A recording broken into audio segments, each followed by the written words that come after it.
When you look back at NASCAR's history, you can see stories of true grit and tenacity. Against all odds, a driver will succeed even, by all accounts, when they shouldn't. And while these stories are plentiful in nature, none stick out to me personally as much as the relatively lesser remembered comeback that I absolutely love. It happened in an April race in 2006 at Martinsville Speedway. I've talked about this race before, mostly about NBC News' made-up controversies at the time at the race, but that was off the track. Today we're talking about the on-track action that occurred that day, and it was some magic. So the April Martinsville race in 2006 was the 6th race of the NASCAR Nextel Cup Series season. So far in the 2006 season, there was plenty to talk about. Remember, this stuff only happened in the first 5 races of the season. In the Budweiser shootout, the season starts with fireworks. Denny Hamlin, the rookie, wins the Budweiser shootout. What happened? There's Tony.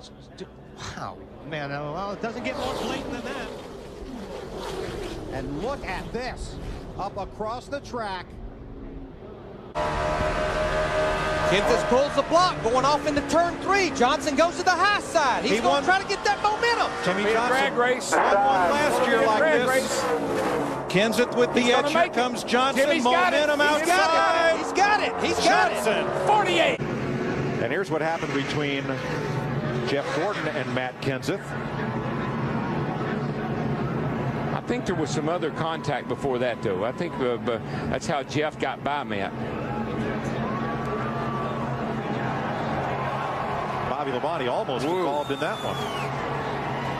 How about old Carl Edwards? Jeff Gordon out of his car, and he's not happy with Matt Kenseth. While a fun compilation, there's one guy missing that hadn't really made much of a splash yet in the 2006 season. The man whose name is in the title of this video, Dale Jr. Jr. at this point was quietly sitting 6th in points after 5 races.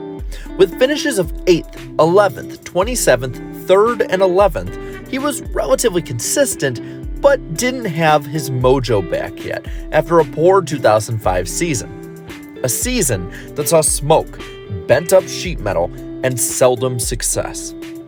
By the end of the year, he was back with his cousin and old crew chief Tony Eury Jr. So Martinsville could be a big turning point early into this young season. It'd be a hard fight forward though, as Earnhardt qualified 29th on the grid. But with Martinsville being one of his statistically best tracks, he looked to be pretty good and well set. After pre-race festivities, they came to the green, and action immediately struck. So you don't hit the wall as hard. You don't tear the car up like you did at Bristol. About 4.5 seconds slower lap here. Look at the trouble on Dale Earnhardt Jr.'s right front. And the problem with that is, look, what do you see in there? The Brake brakes, ducts, the fans, and all that stuff. And you can't race here without that now. Oh, yeah. I think they'll come in here crashing. The 19 gets boxed up, the 41 hits the brakes, and there's nowhere to go. Nope. Chain reaction. 2 laps in and a multi-car crash, at least 6 cars involved. There's one of them, and Dale Earnhardt Jr. left his pit quickly to try to stay on the lead lap, but he'll be back. Where Jr. and the 8 crew got lucky was with early cautions. These helped the Bud crew get more time to repair the ailing Chevrolet. With this, the car was made able to race up to the front. Without a right front fender though, this made it infinitely more difficult to pass people by moving them. And with Tony Stewart charging through the field and lapping competitor after competitor, this was huge. See, the thing on Junior's car, Larry knows this, Jeff does, that right front being torn off right there, that's helping him. It's cooling that right front tire down. The tire rev on the left front, however, is not helping. Yeah, that's minor, but all that air blowing on that tire right there, keep the brake cool, keep the tire cool, and that's the one you worry about. And I think that's the biggest thing is keeping that tire cool, because that's the tire that builds so much air pressure, because that's where all the heat happens to be. Sentiment about keeping the right front cool was echoed a decade later by Earnhardt himself. Thought today is that that missing right front fender kept the tire temp down on that right front tire and really gave the car a little bit extra front grip.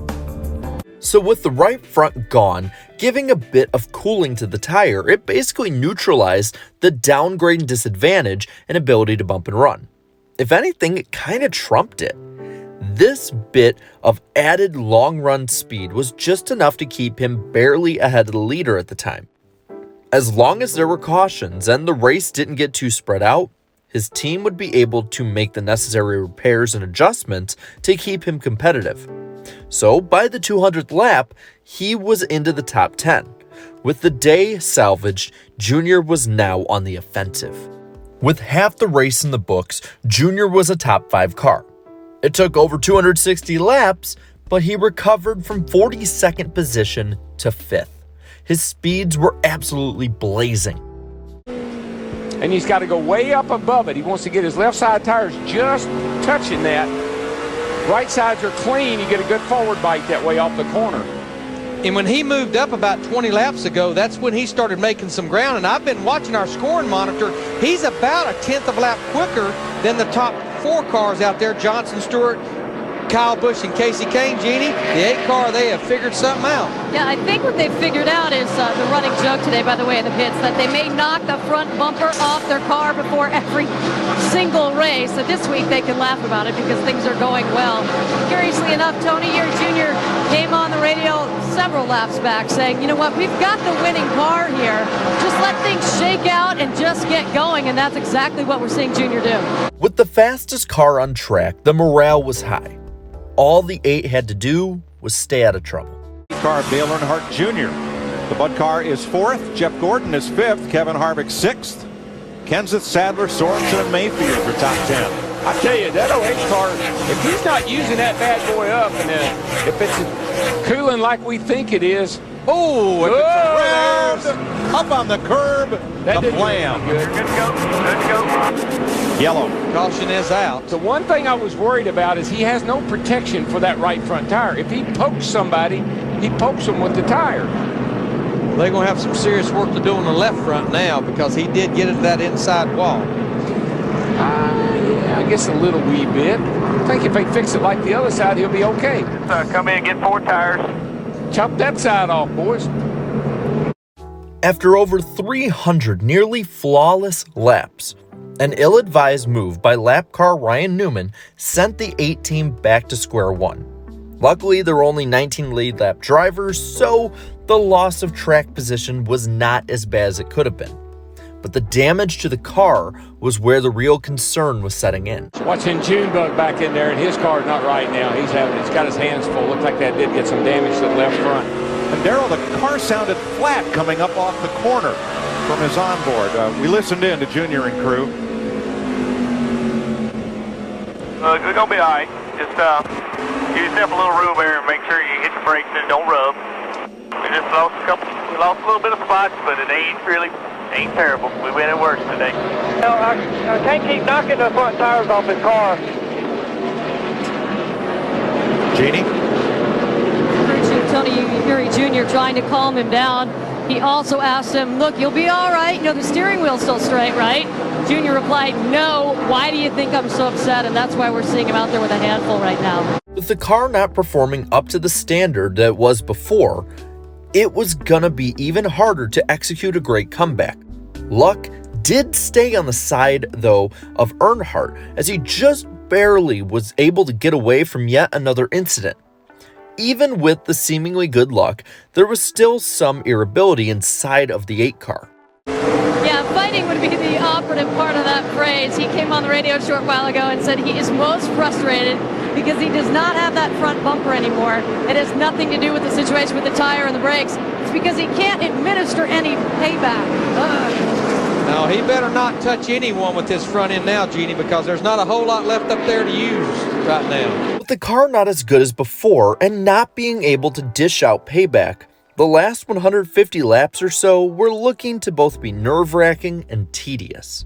As the field clicked under 50 to go, though, the 8 car began to slowly come back to life. While not as good as before, the car was still quite good. With 21 to go, he re-entered the top 5. If the leaders got slowed up, he'd be in contention for the win. After a pairing of cautions in the closing laps, Junior would restart 5th with 3 to go. While Tony Stewart ran off with the win, Junior would pick off Kyle Busch for a 4th place finish. The fight back to 4th showed true championship fortitude at the time.